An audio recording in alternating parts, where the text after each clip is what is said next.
does not exist. I'm giving this testimony from the United States. December 19, 2024, my daughter, she went from having just a sore throat to being rushed to the hospital. And when we got to the hospital, because it kept getting worse, so when we got to the hospital, exactly 10 minutes after getting to the hospital, she stopped breathing. No pulse, nothing. And the doctor started, nurses, like a bunch of people all over her, they started giving her CPR, and I was going crazy. When I said crazy, I mean crazy. And as at that time, I knew nothing about NSPPD. I never even heard about Papa at that time. I don't know how. So they started giving her CPR. They were on her for like an hour trying to bring her back. Whenever they got the pulse, they would get the pulse, no pulse again. I was praying to God, please. I was trying to make an exchange. Telling God, just take my life and bring my baby back. Take my life and bring my baby back. I was going mad because it was looking so bad. Even at the time, some people were discussing to call the time of death because there was no pulse. I mean, she was literally gone.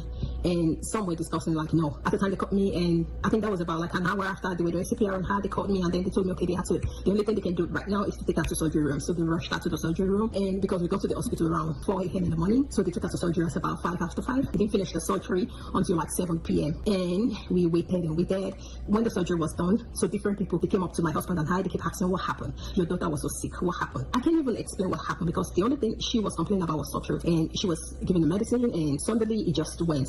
So they said she had cardiac arrest during the operation. They said, as of right now, we don't know if her brain is still functioning. And I was like, my God. They took us to where she was. And when I saw my daughter, I was screaming because I was like, how can somebody went from being almost okay to the hospital to this point? She was on life support. And that went on for about 3 days. We were at the hospital. So at the third day, some group of doctors came up to me and they said, well, you know, your daughter is on life support. So I was like, yeah. And they said, she's not looking good. Like, actually, all her organs failed. They didn't take her off the life support because they see she's not brain dead. But they said, now we are going to give her 48 hours. And after 48 hours, if nothing came up because she's not looking good, they said, she's not looking good. And I was crying and shouting. So they left.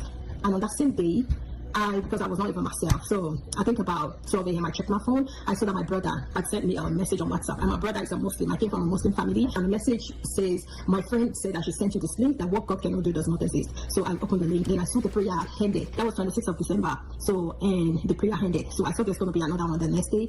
I was so eager because they gave her 48 hours took her off life support. So I was so eager, and the next day I joined the prayer. The time was 1 a.m. So I joined the prayer, and I prayed like never before. I cried to God. I prayed. After the prayer, I was still with my baby because I cannot even sleep. 10 minutes after the prayer, I was kind of feeling sleepy. So I went to the chair beside the bed, and I just lay down right there. And I went into a dream. I saw a man came into the ICU room, and as he walked in, he was wearing a white top. It was just like I was watching a movie. He came in as the man came into the room. I sat up on the chair and I was looking at him. He went beside my daughter's bed. He was like assessing my baby, and then he told my baby to sit up. She sat. He said something to her, and then he commanded her to lay back. She slept, and the man went out. So in that dream, I knew